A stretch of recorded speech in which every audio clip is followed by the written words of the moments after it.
यं यो राजते नादः। स्वर ब्रह्म, स्वर को ब्रह्म का स्वरूप बताया है। स्वर समन्वित वीणा प्रदान करी है।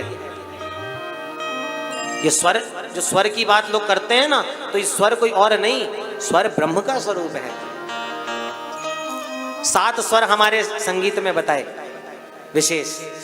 पहला बताया षडज, दूसरा बताया ऋषभ, तीसरा बताया गांधार, चौथा बताया मध्यम, पांचवा बताया पंचम, छठवा बताया धैवत और सातवां बताया निषाद।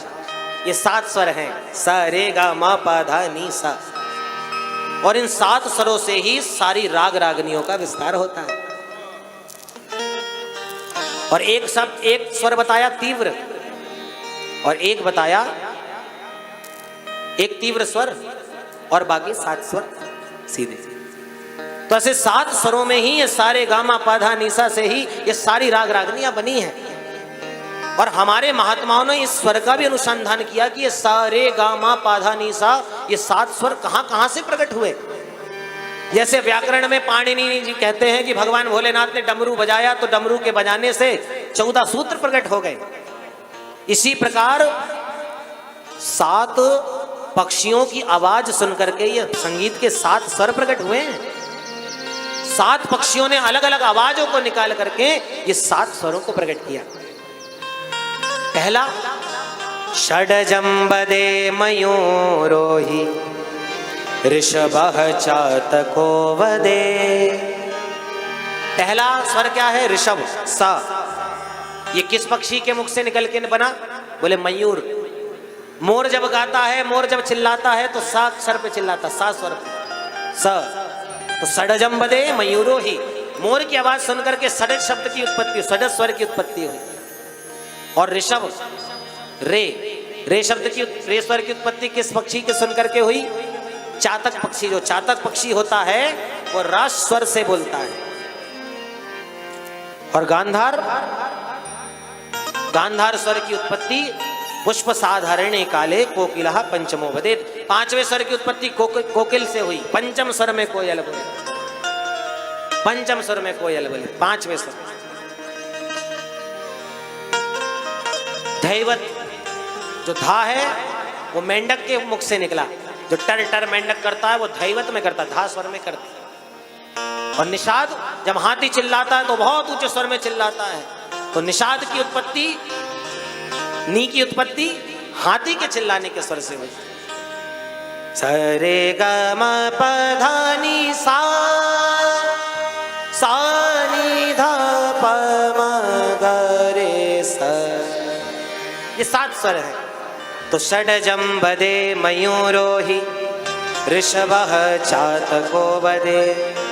अजा वदति गांधारं क्रौंचो वदति मध्यमम्। पुष्प साधारणे काले कोकिलः पंचमो वदे।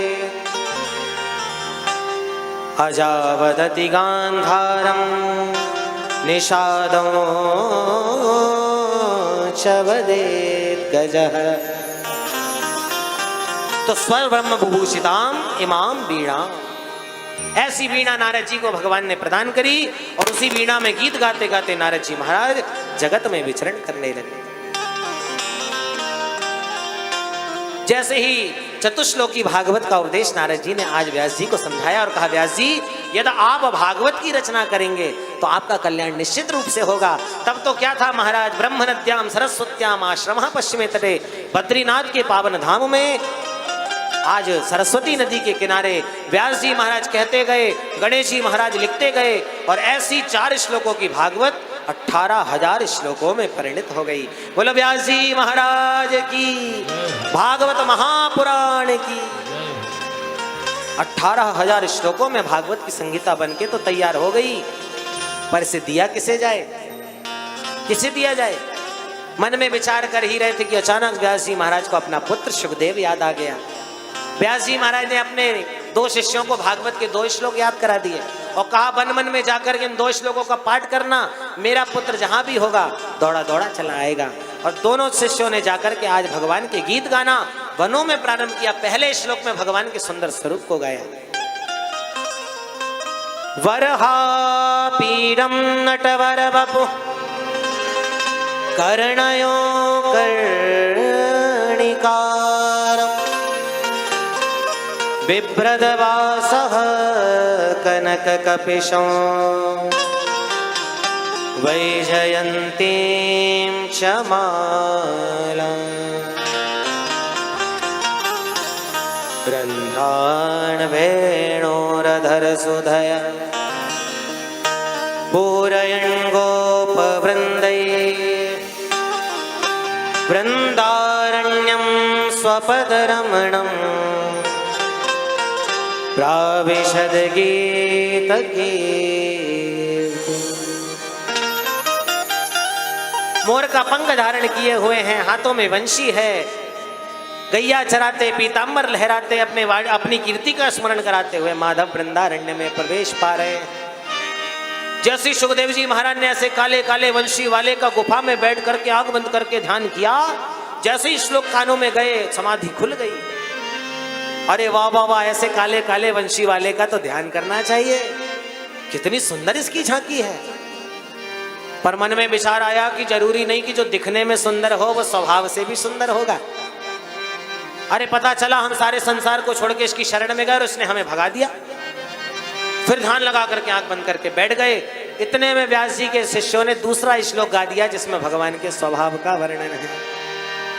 अहो वकीयं स्तनकालकोटं जिघांसया पाययदप्यसाध्वी लेभे गतिं धात्रचितां ततोऽन्यं कं वा दयालुं शरणं व्रजे। कालकूट विष लगा करके जो पूतना भगवान को विष पिलाने स्तनों में आई थी, भगवान ने उस पूतना को भी माता की गदी प्रदान कर दी। भगवान कहते बोली भरी जैसी भी सही, पर हमारी तो मौसी है और मौसी तो होती है माँ जैसी है। अरे दूध पान कराना मैया का काम होता है और ये मैया का काम कर रही है। हजारों दोष थे पूतना में, पर हजारों दोषों पर पर्दा डाल के न जाने कौन से गुण पर दयानिधि रीझ जाते हैं। भगवान ने पूतना जैसी पापनी को वह गति प्रदान करी जो माता यशोदा को इतने सुकृत करने के बाद प्रदान करी थी। तो जो भगवान पूतना जैसी पापनी पर दोष नहीं देख सकते, वो हम दो भक्तों पर क्या दोष देखेंगे। जन अवगुण प्रभु मान न गाओ,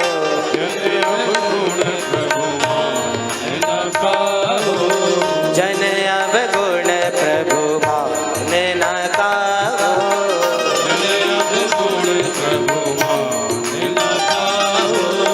दीन बंधु अति मृदुल स्वभाव, दीन बंधु अति मृदुल स्वभाव, दीन बंधु अति मृदुल स्वभाव, दीन बंधु अति मृदुल स्वभाव, जन अवगुण प्रभु मान न गाओ,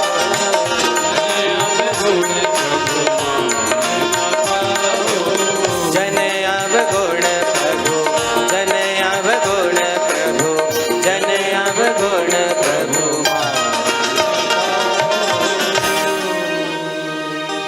तो जो पूतना जैसी पापनी पर दोष नहीं देख सके, वो हम भले भक्तों पर क्या वो दोष देखेंगे। इतना सुंदर स्वभाव जब सुखदेव जी महाराज ने भगवान का सुना, ब्रह्मानंद की समाधि खुल गई और भाग पड़े भगवान के पास। परिनिष्ठितो विनैर्गुण्य उत्तम श्लोक लीलया गृहीत चेता राजर्षे आख्यानम यदधीतम। ब्रह्मानंद की समाधि में लगे हुए श्री सुखदेव जी महाराज छोड़ करके राज निकल पड़े हैं। आए से सुख भैया भैया भैया भैया सुनो। हाँ बोलो भैया, ये जो श्लोक आपने गाए ना, ये दो चार और हमें सुना दो। व्यास जी के शिष्य बोले भैया हमें तो दो ही आते हैं, यदि आप विस्तार से सुनना चाहते हैं तो हमारे गुरुदेव के पास ऐसी 18,000 श्लोकों की संगीता है। अच्छा तो ले चलो अपने गुरुदेव के पास। और व्यास जी को सुखदेव जी को लेकर के व्यास जी के पास आ गए और आज सुखदेव जी महाराज को पाकर के व्यास जी प्रसन्न हो गए, क्योंकि ये परमहंसों की संगीता है तो किसी परमहंस के ही हाथ लगे तो ही अच्छा लगेगा।